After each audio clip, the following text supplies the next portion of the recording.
e estarei aqui com vocês na disciplina de Climatologia do Programa de Pós-Graduação em Recursos Naturais da UFMS. É um prazer estar aqui com vocês e hoje vai ser o nosso primeiro encontro. Vocês vão perceber que nas sextas as nossas aulas serão com videoconferências já agendadas e nos sábados muitas vezes teremos alguns convidados ou faremos os nossos seminários de pesquisa.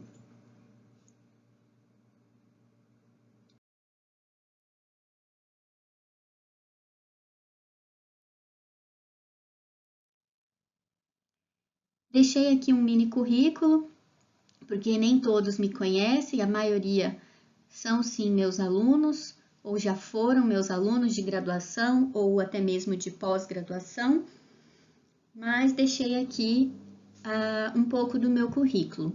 Então, o link do meu currículo Lattes, meu e-mail. Aqui eu deixei também um pouco da minha formação, então sou doutora em Tecnologias Ambientais pela Universidade Federal de Mato Grosso do Sul, mestre em Meio Ambiente e Desenvolvimento Regional pela Uniderp, especialista em construções sustentáveis e edificações eficientes pelo IPOG de Mato Grosso do Sul, especialista em gestão de projetos e engenharias de arquitetura e arquitetura pelo IPOG do Distrito Federal, graduada em arquitetura e urbanismo pela Universidade de Brasília, UNB, e deixo aqui também algumas experiências profissionais. Então, mesmo antes do início da minha carreira, né, mesmo antes de estar inserida no mercado de trabalho, fiz vários estágios. Não coloquei aqui, mas o último estágio, que foi com o arquiteto Haroldo Pinheiro, me rendeu também 2 anos de atuação, logo quando eu era recém-formada, no escritório dele, lá em Brasília, né? E foi muito bacana, trabalhei bastante com arquitetura hospitalar, residencial também. Então, foi muito interessante, um ótimo aprendizado, principalmente nessa parte de projetos executivos, de detalhamentos, canteiro de obras, e aprender um pouco até da parte administrativa. Então, foi bem interessante. Aqui eu deixo um pouco mais de experiências, que é a parte que eu atuo como docente substituta. Já atuei de 2013 a 2014 na UFMS, nas disciplinas de projeto arquitetônico, desenho técnico e também informática. Docente até hoje, né? Desde 2013 até hoje na Anhanguera Uniderp, disciplinas principalmente de conforto ambiental, mas também ligadas a paisagismo, planejamento urbano e regional e projeto arquitetônico, entre outras. Já fui docente no curso de pós-graduação para designers de interiores na Anhanguera Uniderp e também na UCDB, Universidade Católica, aqui de Campo Grande. Sou docente no programa de pós-graduação em Conforto Ambiental e Sustentabilidade desde 2018 e Engenharia de Segurança do Trabalho também da Uniderp desde 2019. Tá? São cursos que, inclusive, ainda são ofertados e muito interessantes. Eu atuo principalmente com as disciplinas de bioclimatismo, conforto térmico e na parte de acústica. No caso da engenharia de segurança do trabalho, com acústica ambiental voltada para a área de salubridade dos ambientes de trabalho. Sou consultora também de certificação ambiental pelo selo PDE Edifica. Ficou escrito errado aqui, viu, gente? Mas depois a gente conserta, né? Ficou PDE, tá bom? E a certificação Aqua, que eu também sou consultora pela certificação Aqua desde 2015. Como eu falei para vocês, tenho a empresa aqui em Campo Grande, Mato Grosso do Sul, que é o Ateliê de Conforto Ambiental. Acessem depois o Facebook e o Instagram do Ateliê, tem muito conteúdo e muitas informações para vocês.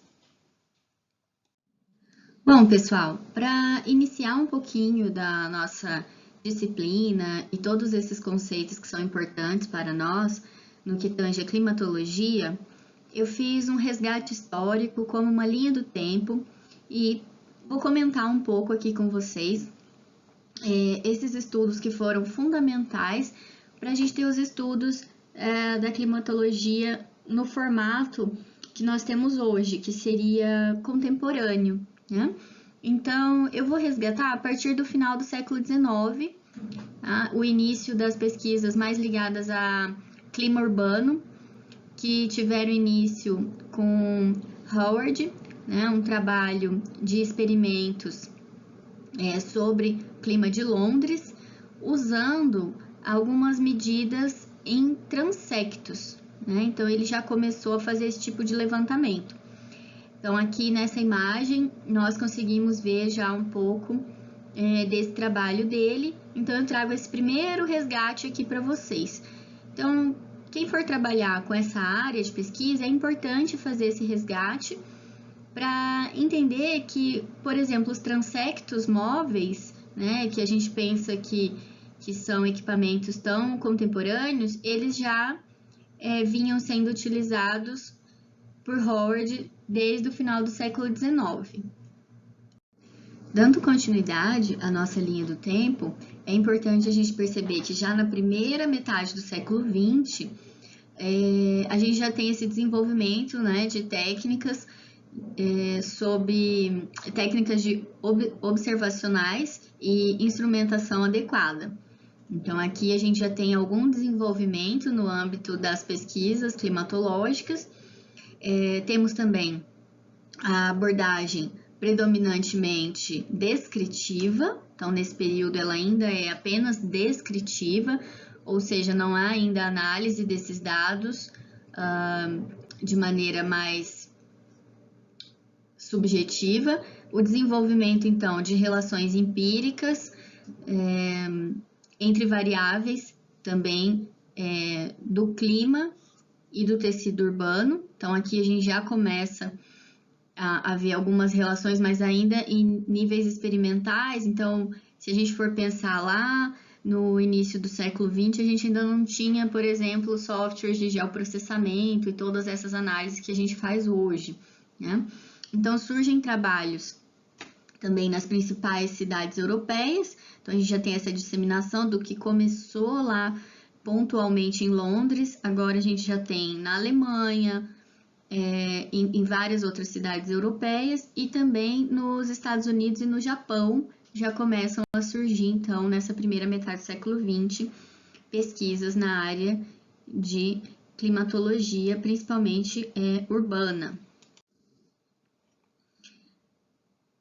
Na segunda metade do século XX, o que vai predominar é a abordagem de modelagem meteorológica do clima urbano. Então, aqui a gente já começa a ter estudos mais contemporâneos. Então, depois da década de 50, né, digamos que a partir da década de 50, a gente tem esse pontapé porque a gente pode considerar o estudo contemporâneo do clima urbano, com ênfase, então, no balanço energético e análise, então, também da turbulência, tá? Em modelos urbanos simplificados.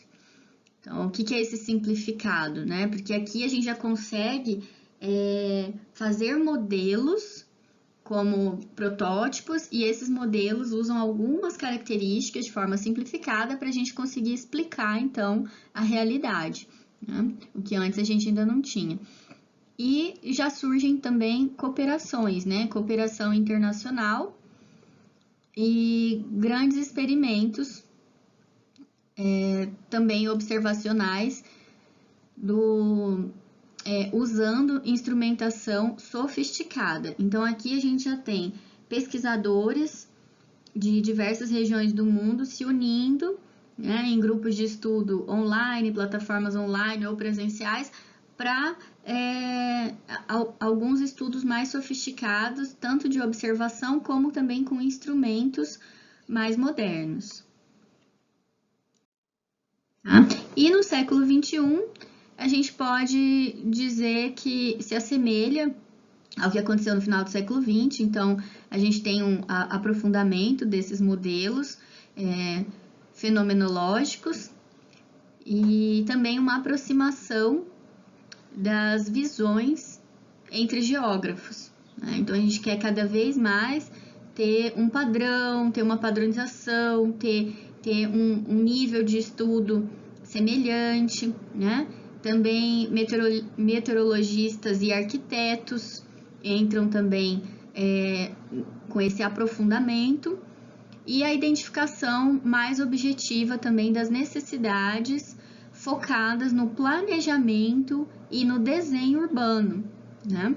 Então, por isso que nessa disciplina a gente tem o nome de climatologia, mas eu vou sempre resgatar para o lado urbanístico e do desenvolvimento urbano e ambiental, porque a minha formação é como arquiteta urbanista e todas as minhas pesquisas de mestrado e doutorado foram engajadas nessa área, né? Então, aqui no século XXI, a gente vê também a busca de integração até a escala do edifício, né?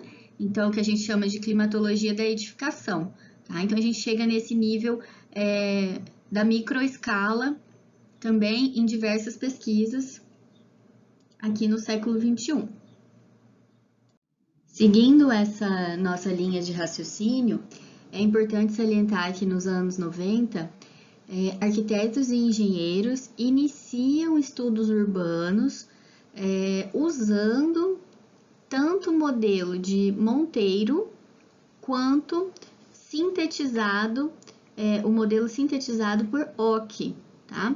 Porém, os trabalhos continuam ainda com aquela pegada mais descritiva, tá? Então, eu coloco aqui o Monteiro e o Ock, para quem ainda não conheciam, não os conhecia, né? E ainda com aquela tentativa de integrar variáveis do clima,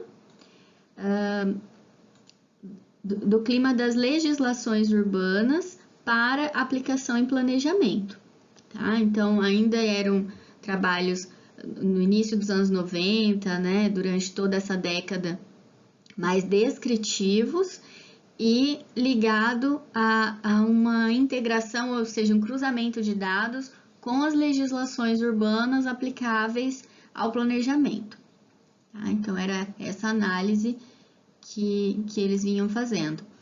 E no século XXI, a gente já vê maior participação de meteorologistas em trabalhos de análise e modelagem, já em mesoescala. Então, lembram que eu falei que a gente sempre trabalhava uma escala mais macro, aqui já está aproximando até chegar na microescala, né? E arquitetos e engenheiros também começam a usar modelos fluidodinâmicos e também termodinâmicos, tá? Para estudos arbóreos, tá? De cidades grandes e médias.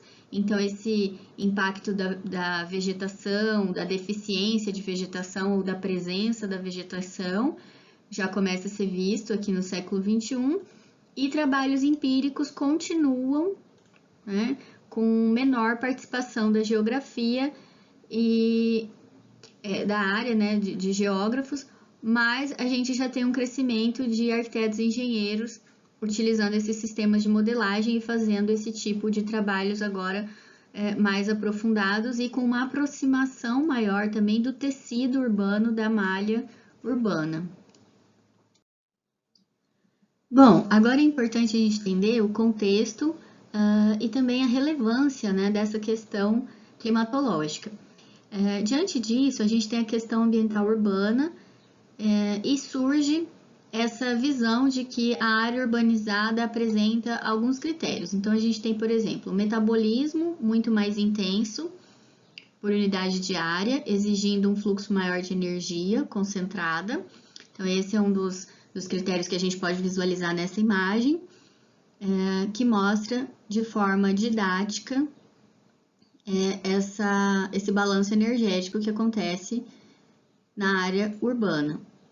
Há também uma grande necessidade de entrada de materiais e outros insumos e a saída maior e mais poluente também de resíduos. Então, tudo isso acontecendo dentro do perímetro urbano, fazendo com que a gente tenha esse contexto bastante relevante, esse cenário para os nossos estudos.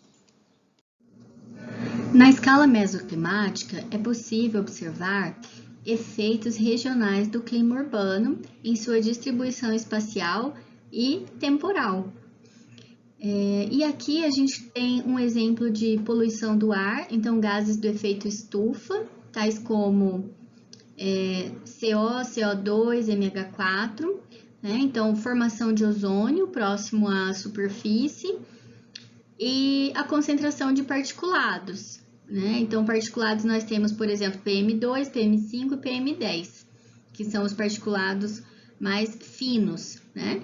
E a circulação convectiva. É importante explicar também alguns efeitos da mudança climática global sobre as áreas urbanas, como aumento do risco de inundações, inversões térmicas e concentração também da poluição do ar, as ondas de calor e a disseminação de vetores de doenças tropicais.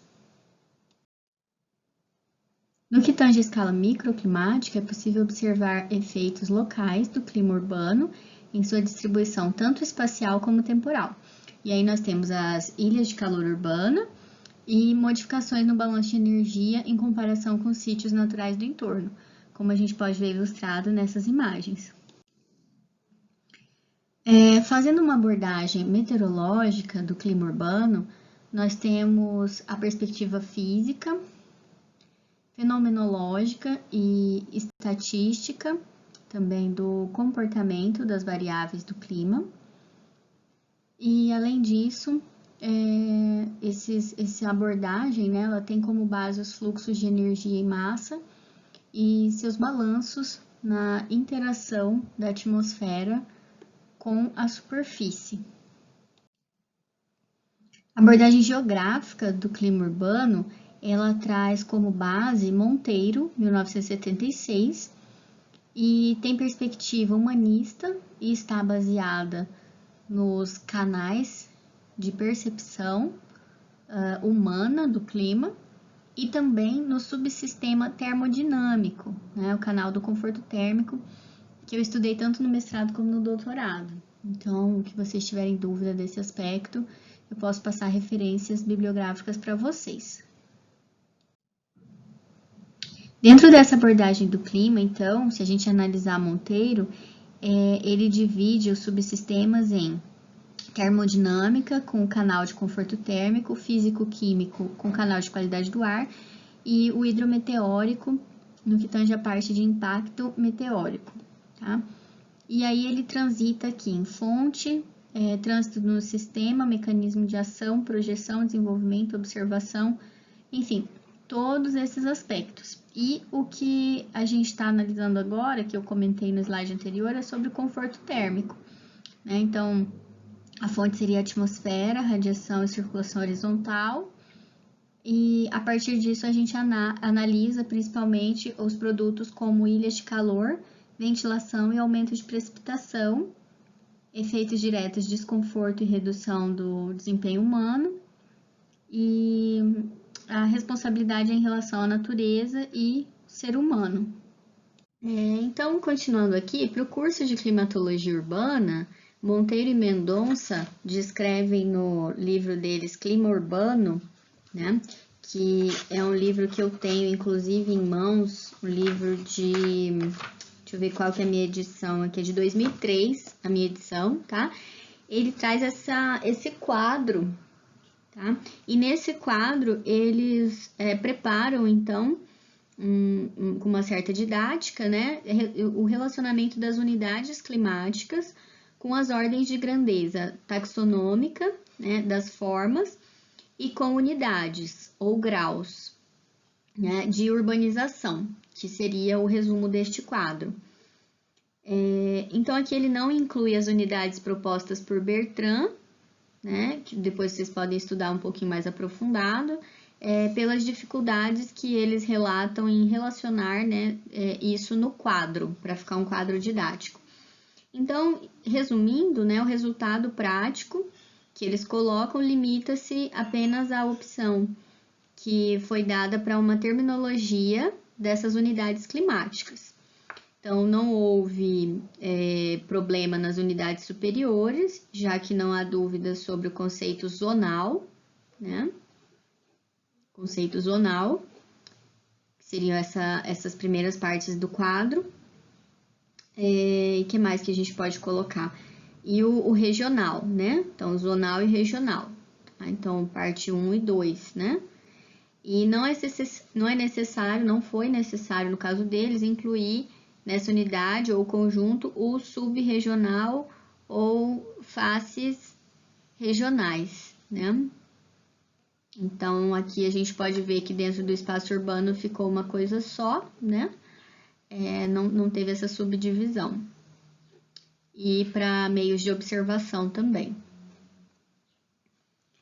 Então, a relação taxonômica a partir do clima local, que a gente pode ver no item 5, né, também não é difícil de estabelecer, com a condição da gente não exigir rigidez, né?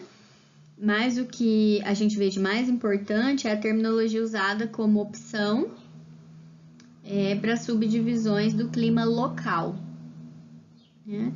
Então, a gente vê essas opções de subdivisão. Área metropolitana, metrópole, né? E, em primeiro lugar, eles propõem aqui a ideia do mesoclima, né? Então, de local, ele vai subdividindo, né? Então, mesoclima, topoclima e microclima.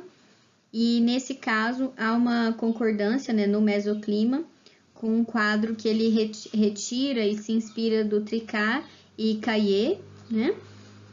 Então, ele até fala que não vai haver qualquer confusão com escala de tratamento. O sentido é de que ele é uma subdivisão, uma parte, não obrigatoriamente metade, mas forçosamente uma fração, né, da unidade básica. Assim, eles concordam que o clima local, né, que seria esse item 5, é a unidade básica de observação meteorológica. Tá? Então, a gente tem já essa definição desde 1976. Tá? Então, o mesoclima, ele pode ser um conjunto de topoclimas.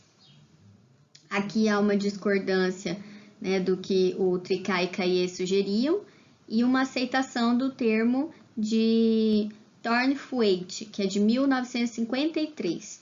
Então, exemplificando com São Paulo, né, diria que os mesoclimas poderiam ser identificados nos compartimentos básicos da morfologia, né, em termos de, por exemplo, várzea, espigão central, colinas periféricas e vertentes serranas, por exemplo. Isso seria uma escala mesoclimática, tá? Então, com algumas variações, né? Tá? Depois, numa topografia também plana, como a da várzea, a gente tem diferenças de volume de edificações, né? Então, no que a gente tange o espaço urbano, aliadas a outras formas de uso do solo. Assumem, então, o papel de criador das variedades topográficas, né? Então, esse quadro, ele é um resumo muito importante dessas categorias taxonômicas da organização geográfica, então, do clima, né? E as articulações disso com o clima urbano, né? E na última parte, a gente pode falar um pouquinho do microclima, que seria essa última linha, né? Mais próximo dos limites, então, de Geiger, que é dos anos 50, né? O que ele publicou em 1950. Sem aquela rigidez que o Geiger falava dos 2 metros, né? 2 metros acima do solo para fazer análise meteorológica. Mas também sem atingir muitas dezenas de metros. Então, o Monteiro ele deixa um pouco solto, isso um pouco livre, né? Sem tanta rigidez, mas ele fala, olha, não tantas dezenas de metros, né? Então, isso ele cita aqui no livro dele, no que seria uma escala de análise microclimática, né? Então, eu não subo tanto na Urban Canopy Layer, né, que é a camada atmosférica, a gente fica no âmbito mais próximo do solo, mas ainda pegando ali o nível da altura dos edifícios, né, como um todo, não apenas se prendendo aquele 1,5 metro ou 2 metros acima do nível do solo. E o que mais que eu posso dizer aqui que seria interessante dessa tabela?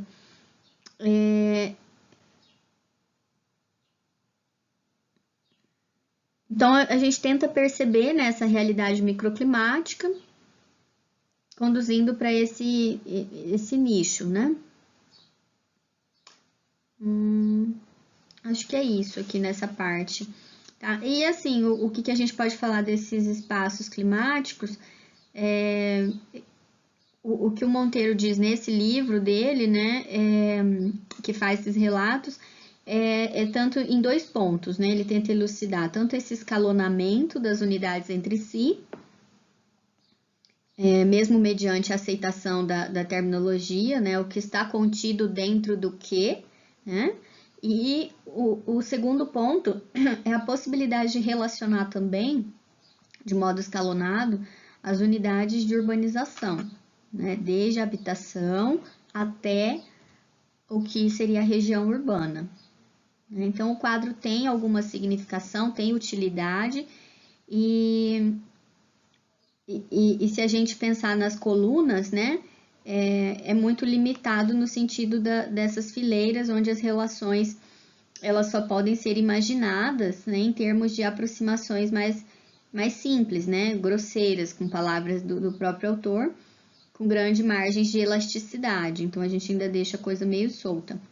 Então, o quadro reforça o aspecto didático, né? E para isso ele inclui técnicas de observação meteorológica, mais aqui à direita ele coloca esses meios de observação, fatores de organização e técnicas ali, técnicas de análise, né? Análise geográfica de clima das diferentes ordens, então, de grandeza também, tá? Então, se a gente for ver, ele cita caracterização geral compatível, redes de transectos, mapeamento sistemático, análise espacial e aqui casos mais especiais, mais específicos. Então, ele já dá essas coordenadas, essas diretrizes, digamos assim, didáticas e de organização das pesquisas, o que já é relevante, né?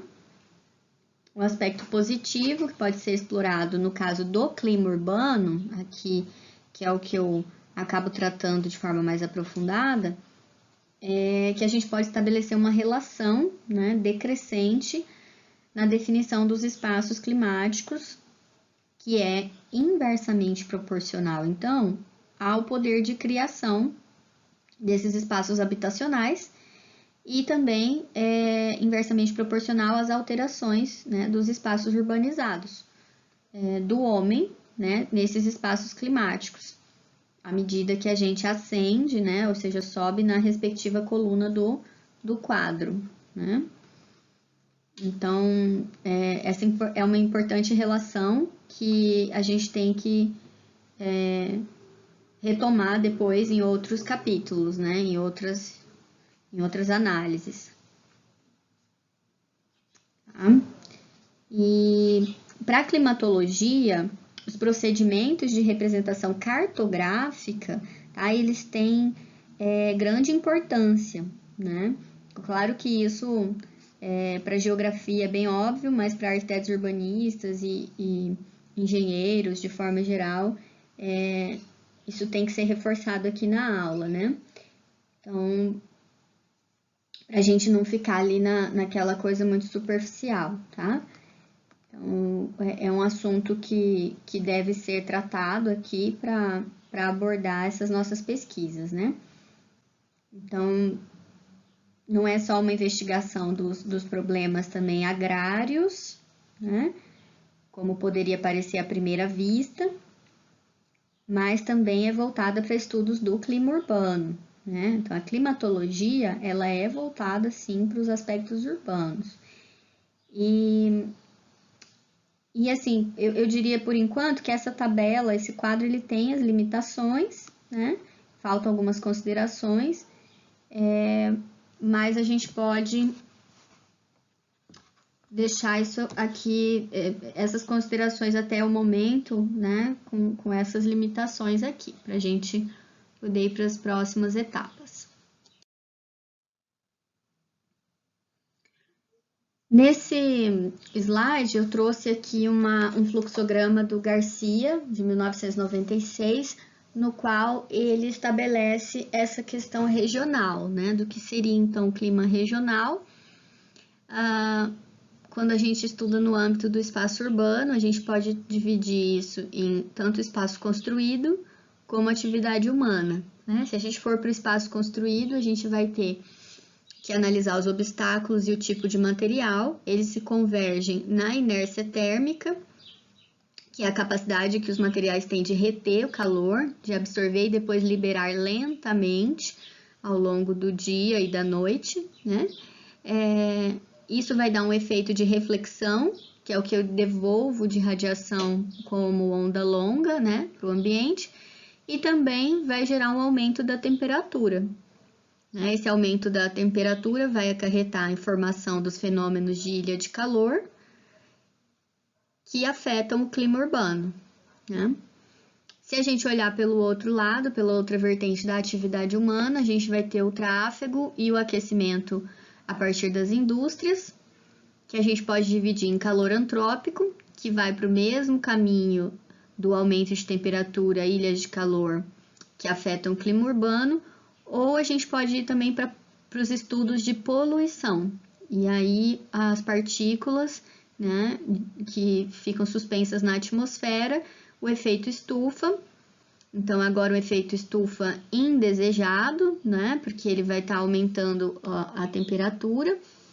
Nesses núcleos de condensação, a partir desse material particulado, micropartículas, nanopartículas, névoa, e o aumento, então, de precipitação, afetando novamente o clima urbano.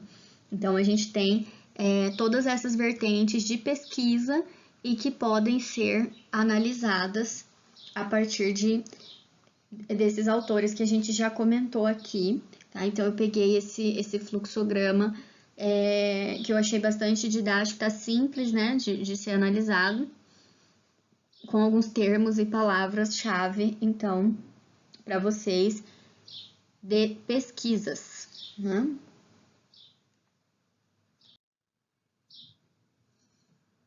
Eu peguei essa fonte aqui do Ock, né, 1987. Então, Ock é um dos grandes autores sobre o balanço energético, né, no meio urbano.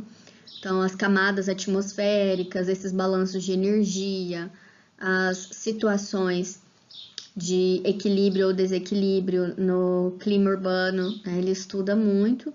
E algumas das teorias que a gente usa até hoje são dele, né? Então, não tem como não citá-lo, né? Muitas vezes. Eu deixei a fonte aqui da figura, tá? Então, quando a gente verifica essa imagem, a gente vê algumas questões importantes, né? Do calor a partir do ganho de radiação solar, ondas curtas, né? A reemissão de ondas longas, e isso vai depender também de como está funcionando essa UCL aqui, que é a camada atmosférica mais baixa, tá? Do microclima, então Urban Canopy Layer, tá? Então vai depender do que está acontecendo neste nível mais baixo aqui.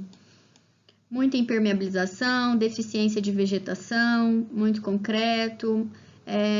O que está acontecendo aqui embaixo, né? Então, a gente vai ter esse balanço aqui de energia a partir do estudo desta camada, né? Então, é bem interessante a gente considerar os termos de calor latente, né? E o calor que seria a somatória, né, de todas essas energias que a gente recebe e transfere.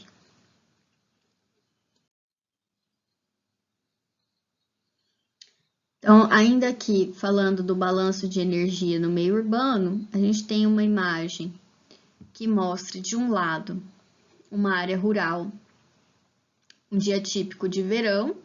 Para quem não sabe, o dia típico de verão, ele vai ser a média dos últimos 10 anos para aquele local. Então, você pega o dia mais quente do ano, tá? Daqueles últimos 10 anos. Então, você vai ter o que é um dia típico. Então, aqui para uma área rural e aqui também um dia típico de verão para uma área urbanizada, né?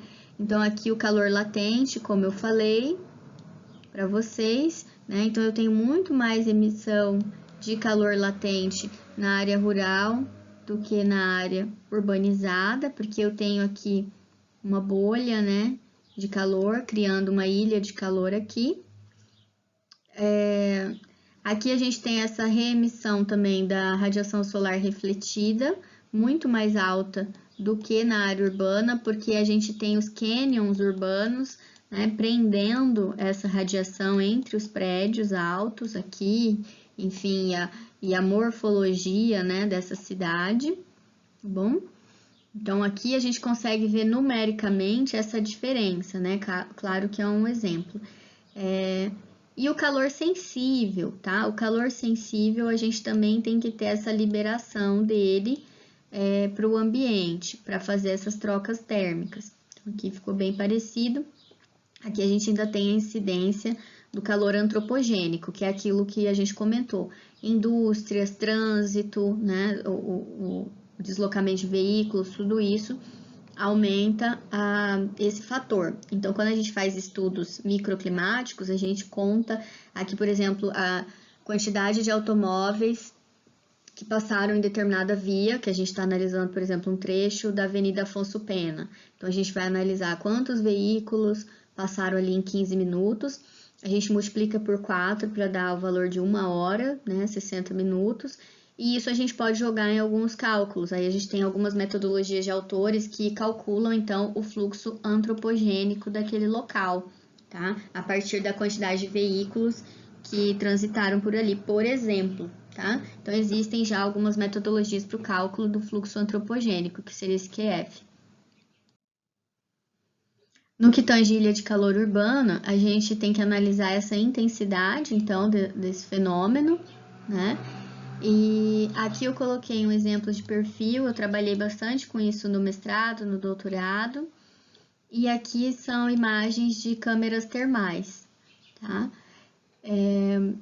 Que podem ser utilizados também, né? Para analisar a temperatura das superfícies. Então, aqui telhados, né? Uma vista mais aérea. E aqui analisando, então, em cada trecho da cidade, a gente pode fazer essas medidas a partir de uso de transectos móveis, com deslocamento de veículos. A gente vai analisando essas alterações de temperatura aqui, ambiente, né? Que seria essa, em média, 2 metros acima do nível do solo, e a gente pode fazer esse percurso, ou instalar, né, várias bases fixas também em cada trecho da cidade, e fazer essa análise da variação de temperatura simultânea em cada uma das partes da configuração dessa cidade, configuração morfológica, né? Então, essas análises aqui são análises que a gente faz para estudos de ilha de calor urbana. A gente tem que analisar a velocidade do vento, tá? A cobertura de nuvens e os materiais urbanos, então, em cada área, né? E a sua admitância térmica, que seria tanto a absortância como a inércia térmica, né? O albedo, tá? Principalmente o albedo desses materiais. E a razão do aspecto do canyon, né? Ou o Sky View Factor, que a gente fala. Eu tenho até um post no Instagram sobre SVF, né? Que é o Sky View Factor, que eu fiz bem explicativo, bem bacana, sobre como que a gente analisa, então, essa quantidade de céu visível, né, ali em cada um dos trechos que você está com a estação meteorológica ou fazendo análise na cidade. Tudo isso vai impactar no seu estudo de ilha de calor urbana. A velocidade do vento, que tem que ser controlada no momento da medição, a cobertura de nuvens também, né, e senão você tem que fazer uso de fórmulas matemáticas para fazer adaptação, os materiais que você tem que analisar, enfim, todas essas condições elas são primordiais para esses estudos.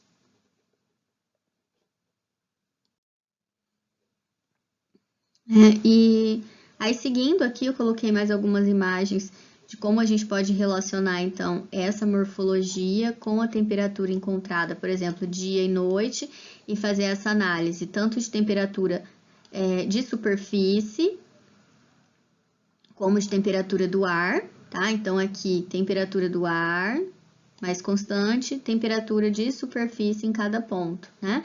E, novamente, aqui embaixo, a temperatura também à noite, né? Do ar e de superfície. Então,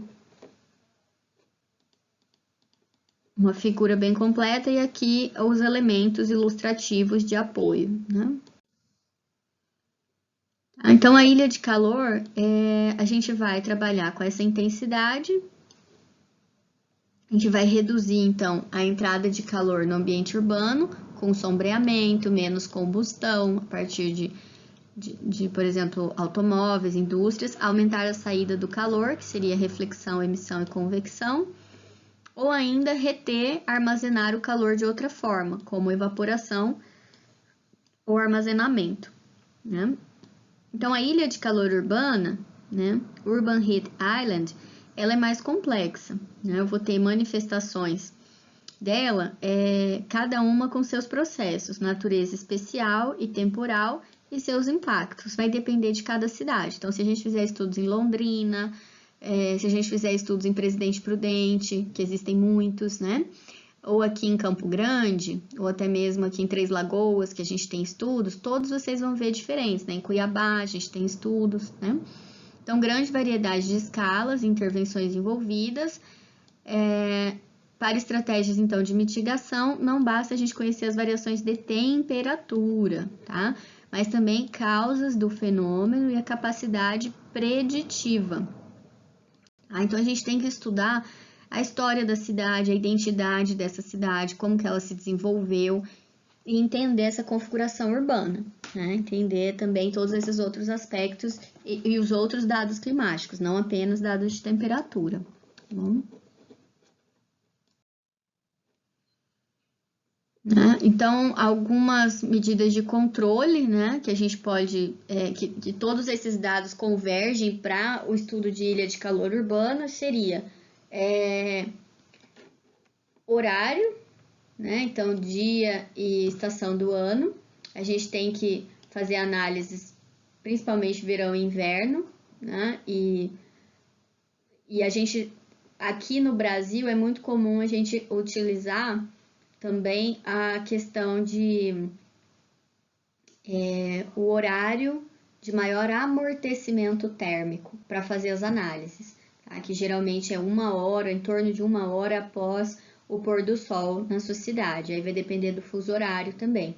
Então, isso é uma questão importante a ser pesquisada, né? A questão de localização geográfica, então o clima, topografia e como é o entorno rural, tá? Porque isso pode também ser um dado importante. Aqui em Campo Grande mesmo, nosso entorno rural, a gente tem antigas pedreiras desativadas e temos áreas desmatadas.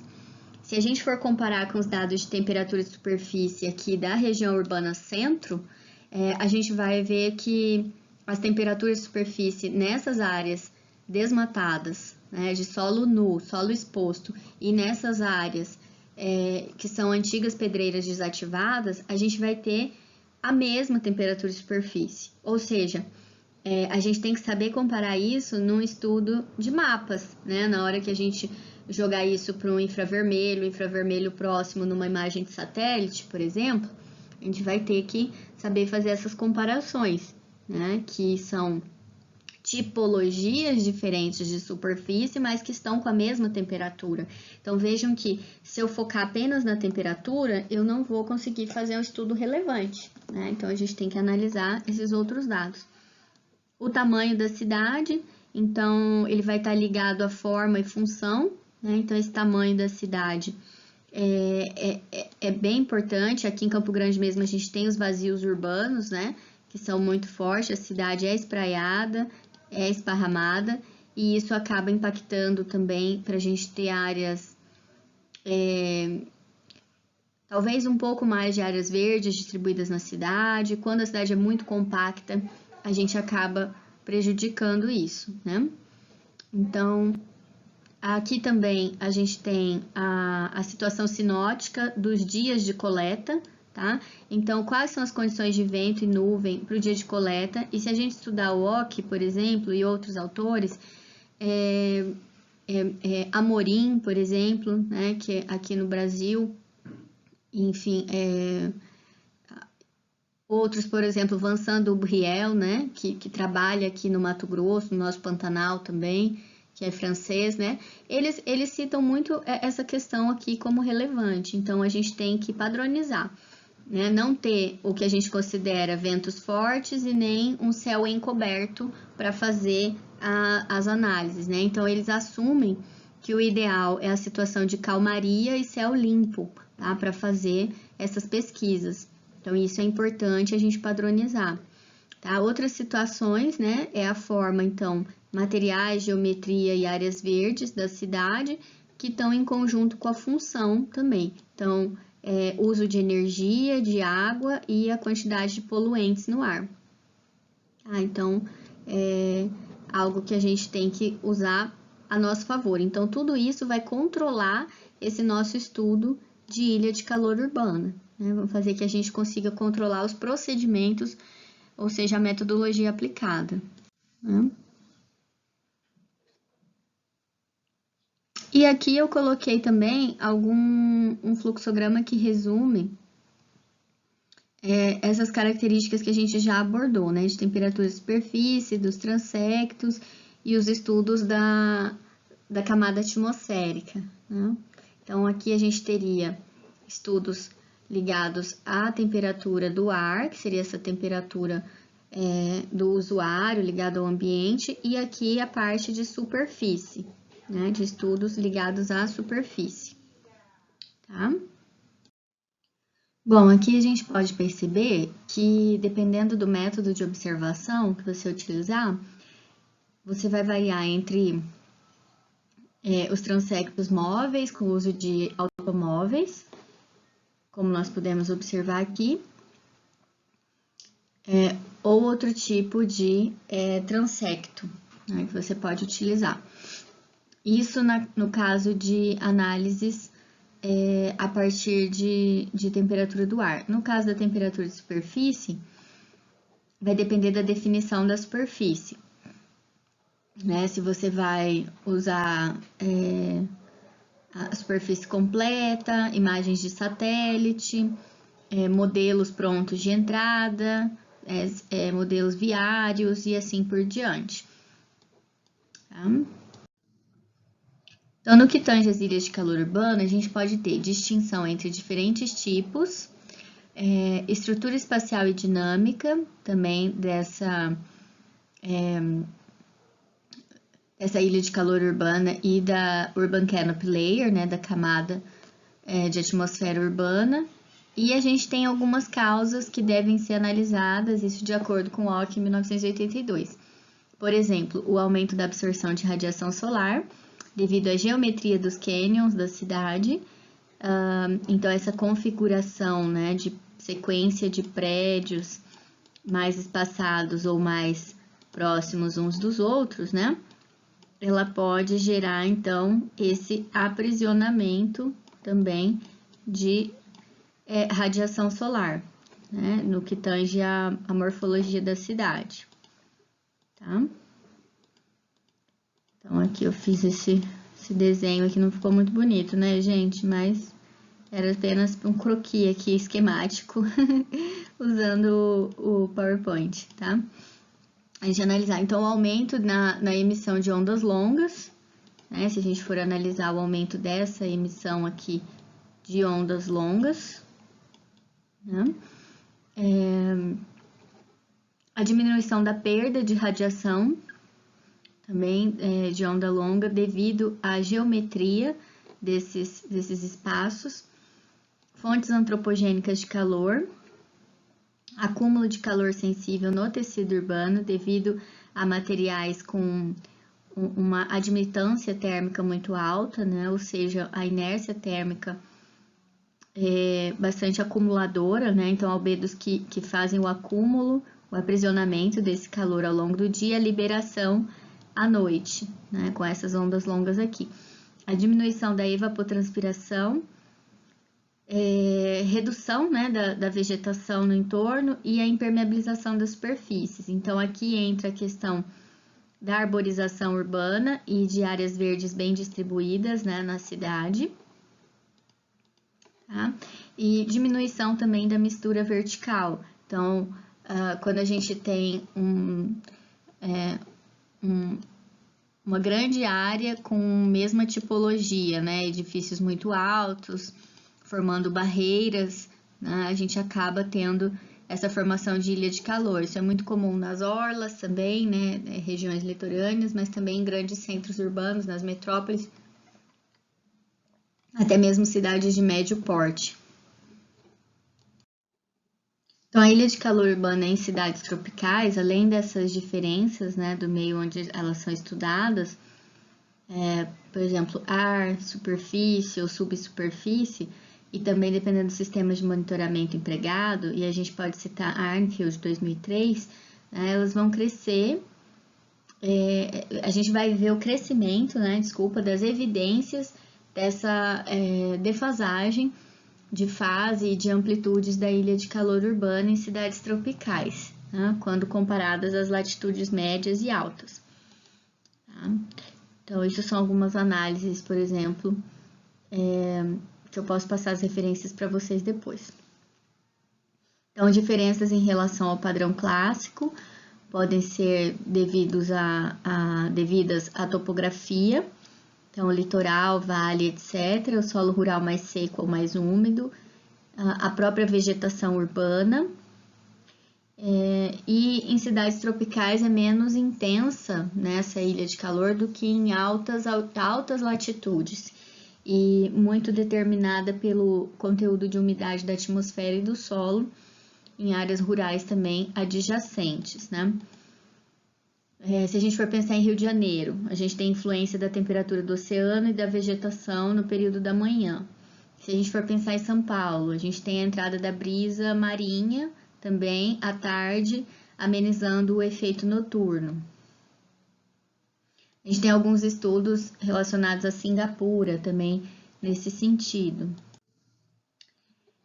No que a gente pensa sobre a estrutura espacial e dinâmica, né, da ilha de calor urbana e de superfície, que seria Surface Urban Heat Island, né, SUHI, e também pensar nas características das UHIs, né, ilhas de calor urbana de superfície, observadas por satélite.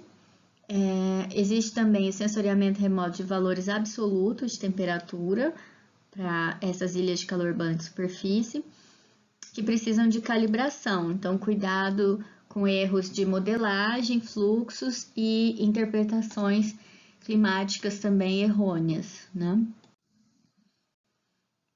Então, quando a gente pensa nessa questão de ilhas de calor urbana, é importante a gente pensar nas implicações disso para o campo de pesquisa, né? Então, nossas deficiências e as propostas. Né? Então, nesse slide aqui, a gente consegue ver um pouco sobre essa questão em relação à magnitude, a questão temporal, as regras de medida, né, essas necessidades, e o que isso afeta no meio ambiente e implicações que mais impactam, né? E aí algumas propostas seriam a gente adotar alguma padronização, né, principalmente ligada aos nomes e uso, estabelecer protocolos de medições para cada ilha de calor urbana, para cada tipo desses padrões. As imagens de satélite, a gente fazer o uso de correções, né, com algoritmo, emissividade das áreas, estrutura de superfície, materiais, também além dos de uso do solo, né? E, então, ter uma padronização, e isso vem sendo buscado assim com mais afinco a partir dos anos 50, né? Modelos de validação, utilizar essas ilhas de calor urbana, né? Como modelos também de saída, né? Para outros resultados, por exemplo, ligados ao planejamento urbano. Os fluxos também de temperatura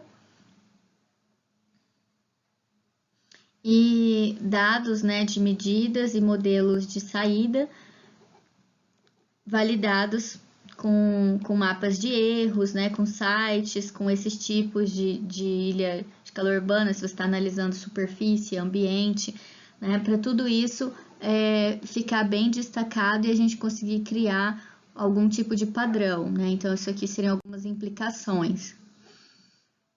No que tange as escalas e o clima urbano, é importante a gente pensar também a abordagem geográfica e meteorológica e essas definições das escalas, então, do fenômeno em estudo, né? E o que seria fundamental? Então, identificar essas bases de dados, né, necessárias, o tamanho da área de estudo, meios, métodos e técnicas observacionais mais adequados, né? Então, tudo isso é importante quando a gente fala nessa relação das escalas com o clima urbano. Quando a gente pensa em áreas tecnológicas, né, como engenharias e arquitetura, a gente tem a visão teórica sendo parcial, a gente começa a ver também inconsistências geradas, né, pela tentativa de integrar esses modelos geográficos e meteorológicos. Muitas vezes falta fundamentação, tanto teórica quanto observacional, para gerar resultados sólidos e também comparáveis, né, entre áreas urbanas distintas. É importante também perceber a abordagem, né, geralmente descritiva, em escala horizontal, né, usando também séries de pequeno alcance temporal, então, que vão dar pouca representatividade estatística, né? Então, tudo isso é bom para a gente discutir aqui, né? Então, aplicações um pouco limitadas.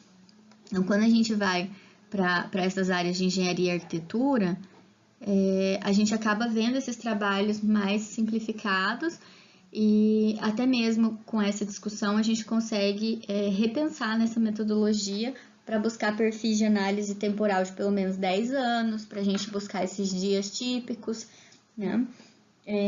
Conseguir falar em perfis climáticos, né? Então tem que ser uma base temporal aí de no mínimo 10 anos, e fazer todas essas correções das imagens de satélite, trabalhando com as escalas corretas também. Ou pelo menos as terminologias corretas, né? E sempre fazendo essa boa revisão bibliográfica. Algumas lacunas que a gente pode então comentar seriam essa descrição adequada da cidade, né, em modelos numéricos. Também alguns resultados, tá, referenciados em indicadores de qualidade, por exemplo, índice de conforto, limites de poluição do ar, né, que são coisas que eu trabalho. Então, no mestrado e doutorado eu trabalhei bastante com índices de conforto térmico, e isso para o auxílio à tomada de decisão e planejamento. Então, você não deixar o mapa ou aqueles resultados isolados, né, você comparar ele com índices de conforto usuais, existentes, né, já pesquisados. E jogar isso para o caráter urbano. Então, isso se reflete no quê? Então, por exemplo, aqui em Campo Grande, isso se reflete que a gente tem deficiência de áreas verdes, tem aumento de temperatura na região sudoeste, por exemplo, na porção sudoeste da cidade. Isso é bem nítido. E aí, bairro a bairro, a gente consegue dar esse caráter de planejamento também para a cidade, tanto urbano como ambiental. Então, não ficar apenas na análise do mapa, da legenda, da imagem, né? Que seria mais descritivo, mas também a gente entender o comportamento da cidade, da população, da drenagem, né? Da carta geotécnica, da morfologia, e a partir disso a gente conseguir também gerar propostas mais objetivas, né? Outra coisa é analisar também a influência de parâmetros também passíveis de controle pelas legislações urbanas, né? Como, por exemplo, geometria, revestimentos urbanos, o desempenho de materiais, o desempenho da própria vegetação, né? Então, tudo isso pode ser um produto extraído, né, dessas análises de clima urbano e de ilha de calor. Também a integração de resultados, né, sobre demanda de energia nessas edificações associada à mudança climática, poderia ser uma vertente de pesquisa. Integração interdisciplinar também, né, e cooperação interinstitucional, né, e a formação de equipes, de pessoal capacitado, né, além de pensar em recursos, claro, para esse tipo de pesquisa, né.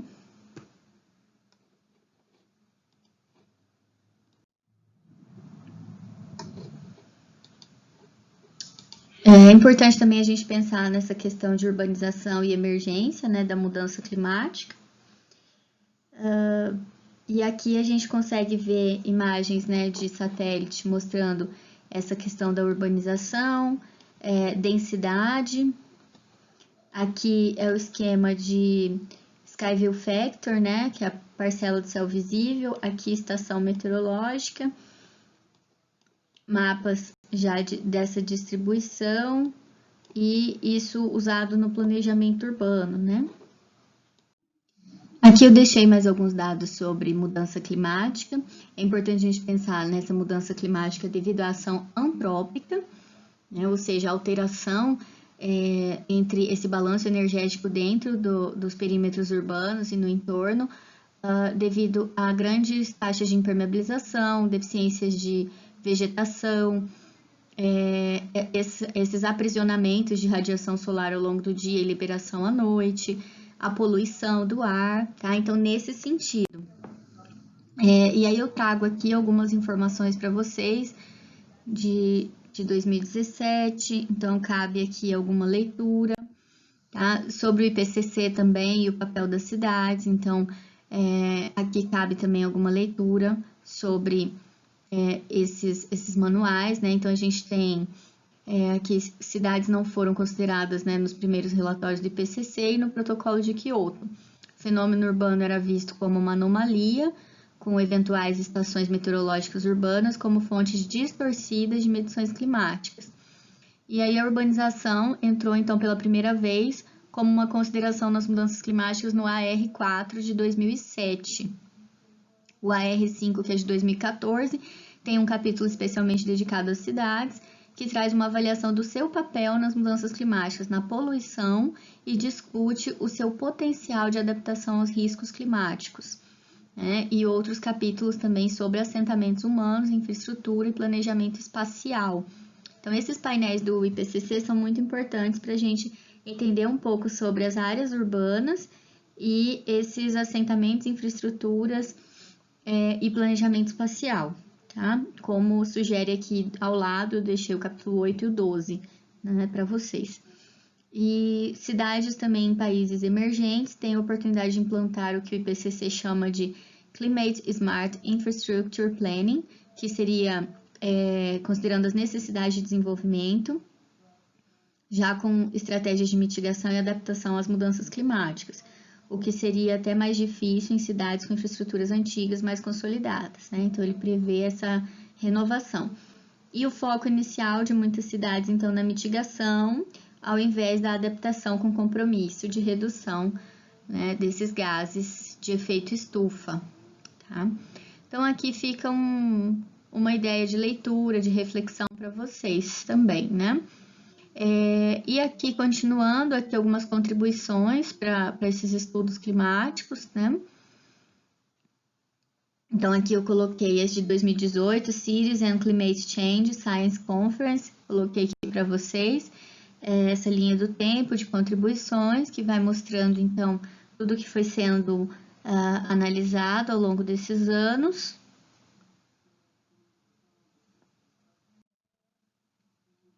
Aqui para o Brasil, a gente pode pensar que o clima já está mais variável e vai ficar cada vez mais. Após o COP15, né, o Brasil adotou o compromisso nacional voluntário para a mitigação das emissões de gás de efeito estufa e apresentou INDC em outubro de 2015, tá?